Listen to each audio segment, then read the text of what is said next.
Selections from the complete works of Swami Vivekananda. Part 17. The Real and the Apparent Man. Delivered in New York. Section 2. We have seen that it is a universal cosmic mind that splits itself into the Akasha and Prana. And beyond mind we have found the soul in us.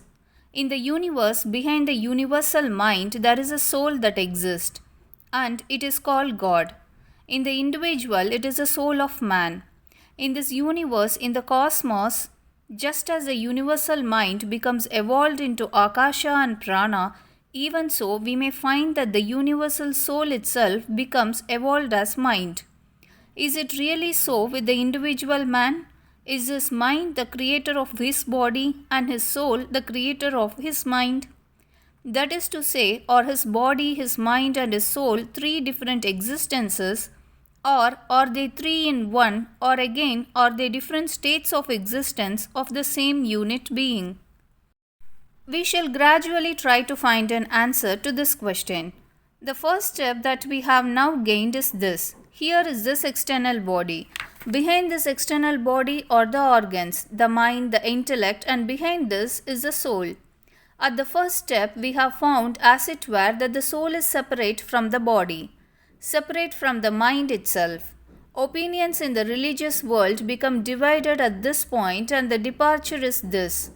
All those religious views which generally pass under the name of dualism hold that this soul is qualified, that it is of various qualities, that all feelings of enjoyment, pleasure and pain really belong to the soul.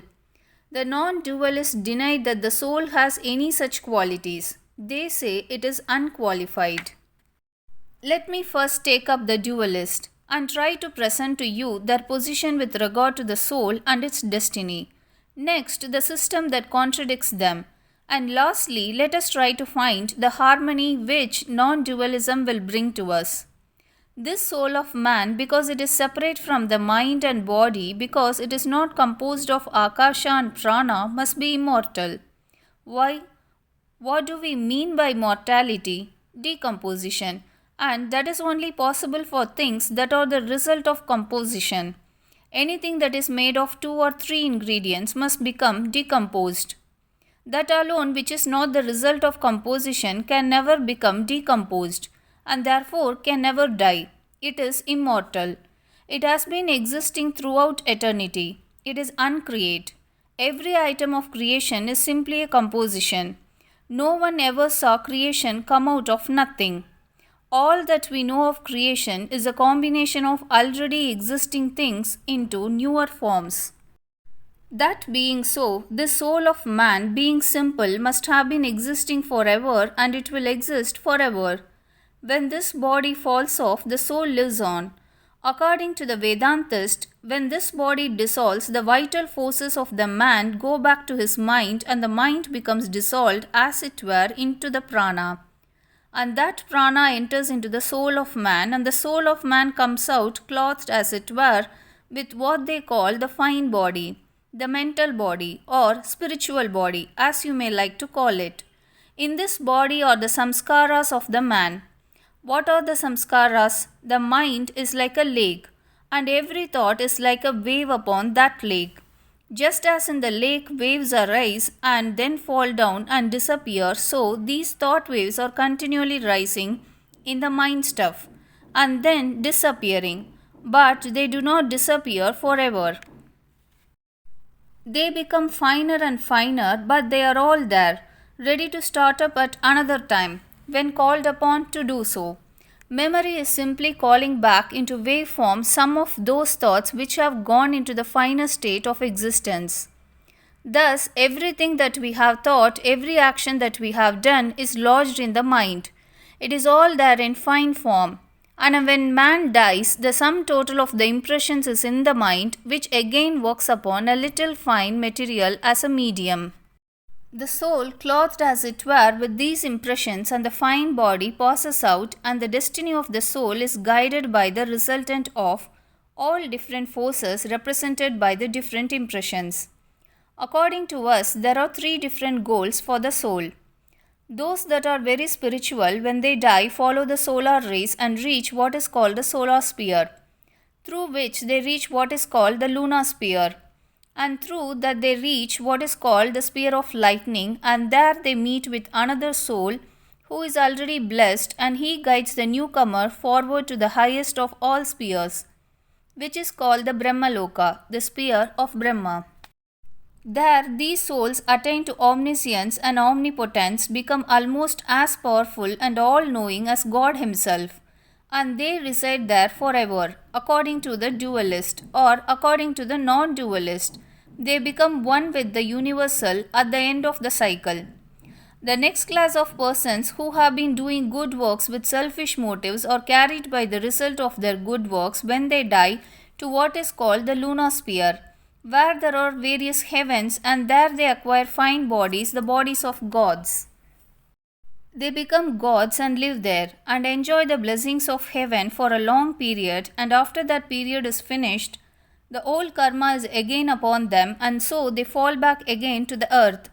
They come down through the spheres of air and clouds and all these various regions, and at last reach the earth through raindrops.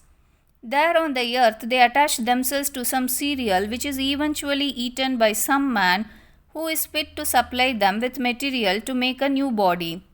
The last class, namely the wicked, when they die become ghosts or demons and live somewhere midway between the lunar sphere and this earth. Some try to disturb mankind, some are friendly, and after living there for some time, they also fall back to the earth and become animals. After living for some time in an animal body, they get released and come back and become men again, and thus get another chance to work out their salvation. We see then that those who have nearly attained to perfection, in whom only very little impurity remains, go to the Brahmaloka through the rays of the sun. Those who were a middling sort of people who did some good work here with the idea of going to heaven, go to the heavens in the lunar sphere and there obtain god bodies. But they have again to become men and so have another chance to become perfect. Those that are very wicked becomes ghosts or demons, and then they may have to become animals. After that they become men again and get another chance to perfect themselves. This earth is called the Karma Bhumi, the sphere of karma. Here alone man makes his good or bad karma. When a man wants to go to heaven and does good works for that purpose, he becomes a god and does not as such store up any bad karma. He just enjoys the effects of the good work he did on earth, and when this good karma is exhausted, there comes upon him the resultant force of all the evil karma he had previously stored up in life, and that brings him down again to this earth.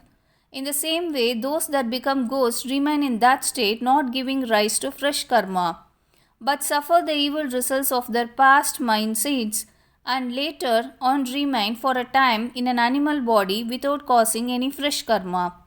When that period is finished, they too become men again.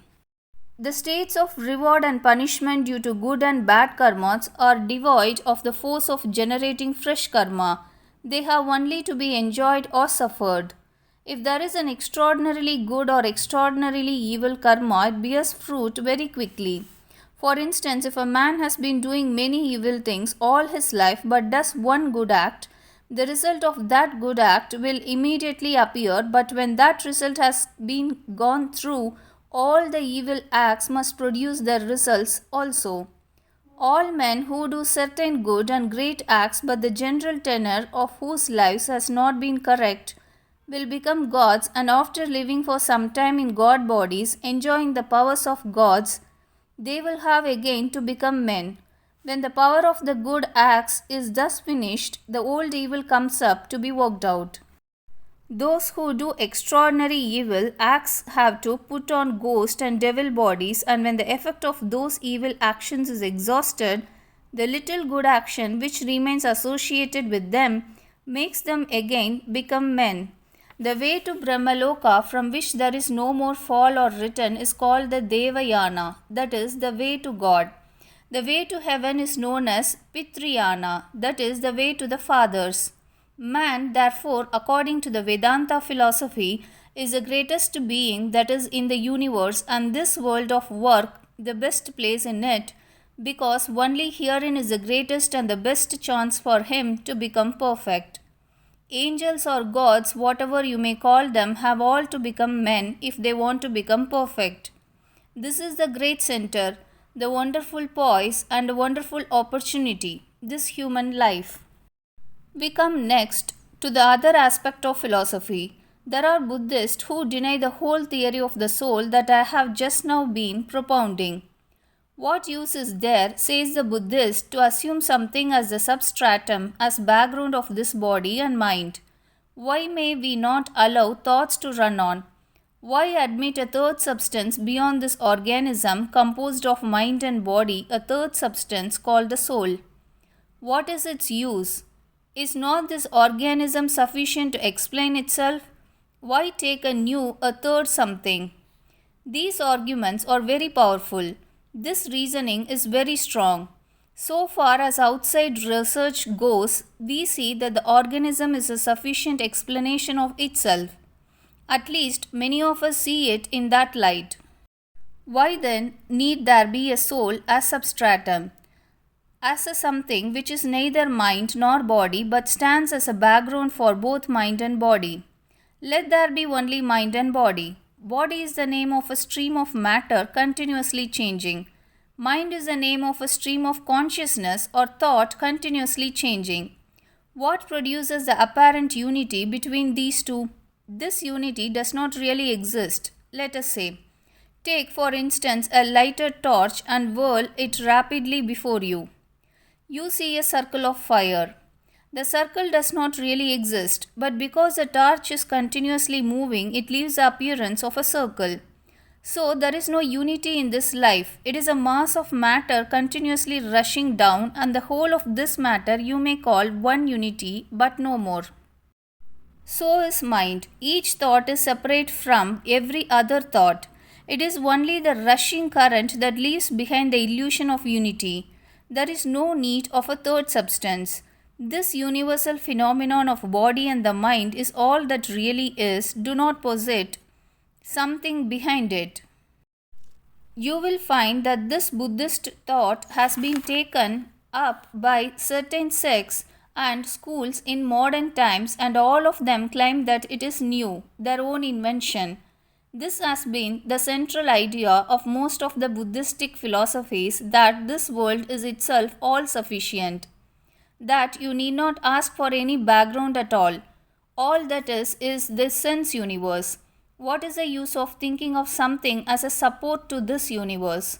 Everything is the aggregate of qualities. Why should there be a hypothetical substance in which they should inhere?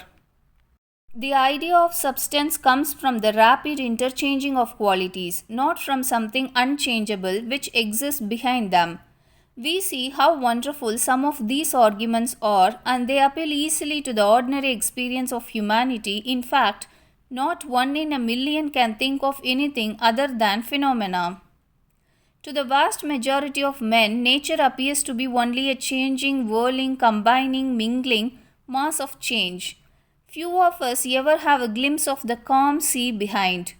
For us, it is always lashed into waves. This universe appears to us only as a tossing mass of waves. Thus, we find these two opinions. One is that there is something behind both body and mind, which is an unchangeable and immovable substance. And the other is that there is no such thing as immovability or unchangeability in the universe. It is all change and nothing but change. The solution of this difference comes in the next step of thought, namely the non-dualistic.